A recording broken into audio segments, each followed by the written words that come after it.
ಮೊದಲನೇದಾಗಿ ಶಿಕ್ಷಣದ ಬಗ್ಗೆ ಮಾತನಾಡುವಂಥದ್ದಾದರೆ, ವಿದ್ಯಾರ್ಥಿಗಳಿಗೆ ಈ ತಿಂಗಳು ಅತ್ಯುತ್ತಮವಾದಂತಹ ಫಲಗಳನ್ನು ನೋಡ್ತೀರಾ ಅಂತಲೇ ಹೇಳ್ಬೋದು. ನಿಮ್ಮ ಕಾನ್ಸಂಟ್ರೇಷನ್ ಲೆವೆಲ್ ಹೆಚ್ಚಾಗುತ್ತೆ ಅಂತಲೇ ಹೇಳ್ಬೋದು. ಸಂಬಂಧಿಸಿದ ವಿಷಯಗಳಲ್ಲಿ ನೀವು ಉತ್ತಮ ಯಶಸ್ಸನ್ನು ಗಳಿಸ್ತೀರಾ ಅಂತಲೇ ಹೇಳ್ಬೋದು.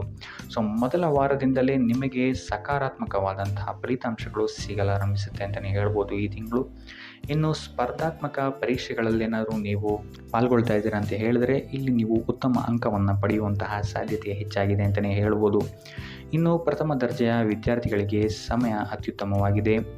ಮೂರನೇ ವಾರ ಸ್ವಲ್ಪ ತೊಂದರೆಗಳು ಉಂಟಾದರೂ ಸಹಿತ ಕೊನೆಯ ವಾರ ಉತ್ತಮವಾಗಿರುತ್ತೆ ಅಂತಲೇ ಹೇಳ್ಬೋದು.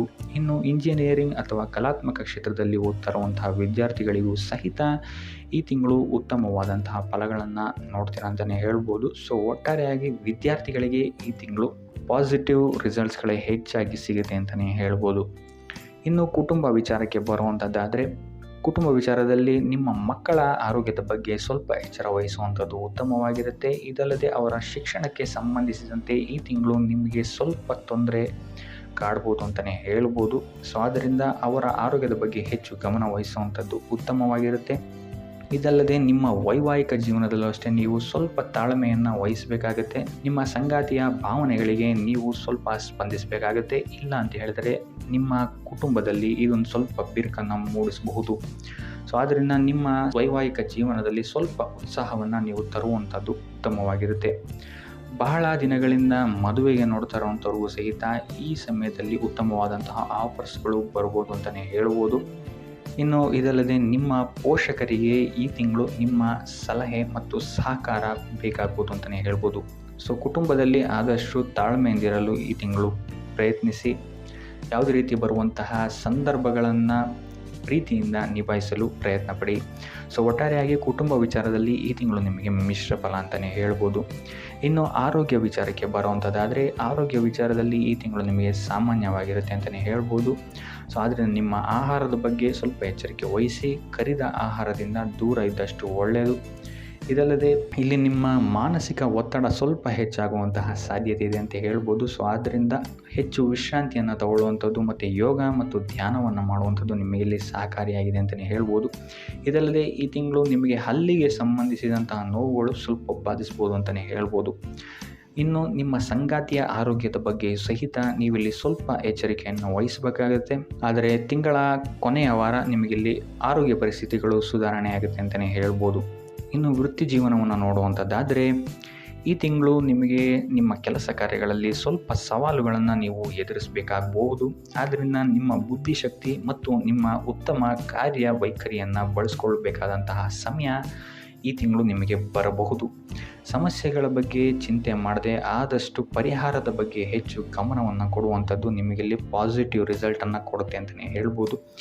ವೃತ್ತಿ ಜೀವನದಲ್ಲಿ ಆದಷ್ಟು ಸ್ಕಿಲ್ಸ್ಗಳನ್ನು ಅಪ್ಗ್ರೇಡ್ ಮಾಡ್ಕೊಳ್ಳೋಕ್ಕೆ ಟ್ರೈ ಮಾಡಿ. ಇದರಿಂದ ನಿಮಗೆ ಮುಂದೆ ಬರುವಂತಹ ಅವಕಾಶಗಳಿಗೆ ಹೆಚ್ಚು ಸಹಕಾರಿಯಾಗಿರುತ್ತೆ ಅಂತಲೇ ಹೇಳ್ಬೋದು. ಇದಲ್ಲದೆ ಕೆಲಸದ ಒತ್ತಡ ನಿಮ್ಮ ಮೇಲೆ ಹೆಚ್ಚು ಬಾಧೆಯನ್ನು ನೀಡದಂತೆ ನೋಡಿಕೊಳ್ಳಿ. ಆದಷ್ಟು ಯೋಗ ಧ್ಯಾನವನ್ನು ಮಾಡುವಂಥದ್ದು ಉತ್ತಮವಾಗಿರುತ್ತೆ.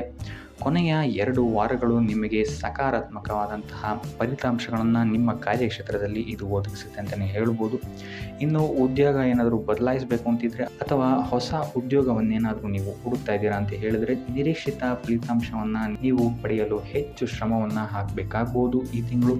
ಆದ್ದರಿಂದ ವೃತ್ತಿ ಜೀವನದ ಬಗ್ಗೆ ಯಾವುದೇ ರೀತಿಯಾದಂತಹ ಆತುರದ ನಿರ್ಧಾರಗಳನ್ನು ಈ ತಿಂಗಳು ತಗೊಳ್ಳೋಕ್ಕೆ ಹೋಗಬೇಡಿ. ಆದಷ್ಟು ನಿಮ್ಮ ಗುರು ಹಿರಿಯರ ಸಲಹೆ ಮತ್ತು ಸಹಕಾರವನ್ನು ತಗೊಳ್ಳುವಂಥದ್ದು ಉತ್ತಮವಾಗಿರುತ್ತೆ. ಇನ್ನು ಹಣಕಾಸಿನ ವಿಚಾರಕ್ಕೆ ಬರುವಂಥದ್ದಾದರೆ, ಹಣಕಾಸಿನ ವಿಚಾರದಲ್ಲಿ ಈ ತಿಂಗಳು ನಿಮಗೆ ಮಿಶ್ರ ಫಲ ಅಂತಲೇ ಹೇಳ್ಬೋದು. ಈ ತಿಂಗಳು ನಿಮಗೆ ಎಷ್ಟು ಆದಾಯ ಬರುತ್ತೆ ಅಷ್ಟೇ ಖರ್ಚು ಸಹಿತ ಹೆಚ್ಚಾಗುತ್ತೆ ಅಂತಲೇ ಹೇಳ್ಬೋದು.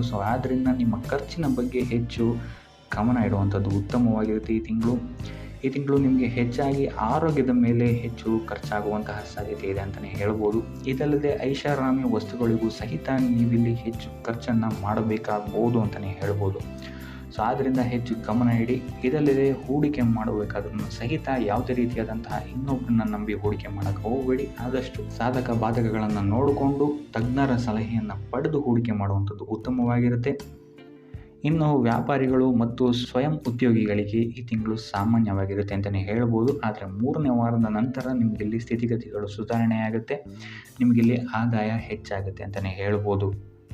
ಇನ್ನು ನೀವೇನಾದರೂ ಹೊಸ ಬಿಸ್ನೆಸ್ ಸ್ಟಾರ್ಟ್ ಮಾಡಬೇಕು ಅಂತಿದ್ರೆ ಅಥವಾ ಪಾಲುದಾರಿಕೆಯ ಉದ್ಯಮದಲ್ಲಿ ಏನಾದರೂ ಪ್ರಾರಂಭಿಸಬೇಕು ಅಂತ ಇದ್ದರೆ ಪ್ರತಿಯೊಂದು ವಿಚಾರಗಳನ್ನು ನೀವು ಗಣನೆಗೆ ತಗೊಳ್ಳುವಂಥದ್ದು ಉತ್ತಮವಾಗಿರುತ್ತೆ ಅಂತ ಹೇಳ್ಬೋದು. ಸೊ ಈ ವಿಚಾರಗಳಲ್ಲಿ ಆತುರದ ನಿರ್ಧಾರಗಳಿಂದ ಆದಷ್ಟು ದೂರ ಉಳಿಯುವಂಥದ್ದು ಉತ್ತಮವಾಗಿರುತ್ತೆ ಅಂತಲೇ ಹೇಳ್ಬೋದು. ಸೊ ಒಟ್ಟಾರೆಯಾಗಿ ನಿಮಗಿಲ್ಲಿ ಆರ್ಥಿಕ ಕ್ಷೇತ್ರದಲ್ಲಿ ಮಿಶ್ರ ಫಲ ಇದೆ ಅಂತಲೇ ಹೇಳ್ಬೋದು ಈ ತಿಂಗಳು. ಸೊ ಒಟ್ಟಾರೆಯಾಗಿ ಹಣಕಾಸಿನ ವಿಚಾರದಲ್ಲಿ ಈ ತಿಂಗಳು ನಿಮಗೆ ಮಿಶ್ರ ಫಲ ಅಂತಲೇ ಹೇಳ್ಬೋದು. ಇನ್ನು ಉಪಾಯ ವಿಚಾರಕ್ಕೆ ಬರುವಂಥದ್ದಾದರೆ ಸೋಮವಾರದಂದು ಶಿವಾಲಯಕ್ಕೆ ಭೇಟಿ ನೀಡುವುದು ಅಥವಾ ಹಾಲಿನ ಅಭಿಷೇಕವನ್ನು ನೀಡುವಂಥದ್ದು ಮತ್ತು ಕೈಲಾದಷ್ಟು ದಾನವನ್ನು ಮಾಡುವಂಥದ್ದು ಸಹಿತ ನಿಮಗಿಲ್ಲಿ ನಿಮ್ಮ ಕಾರ್ಯಕ್ಷೇತ್ರದಲ್ಲಿ ಬರುವಂತಹ ಪ್ರತಿಯೊಂದು ವಿಘ್ನಗಳನ್ನು ನಿವಾರಣೆ ಮಾಡೋಕ್ಕೆ ಸಹಾಯ ಆಗುತ್ತೆ ಅಂತಲೇ ಹೇಳ್ಬೋದು. ಸೊ ಇದಾಗಿತ್ತು ಈ ತಿಂಗಳ ನಿಮ್ಮ ರಾಶಿ ಭವಿಷ್ಯ.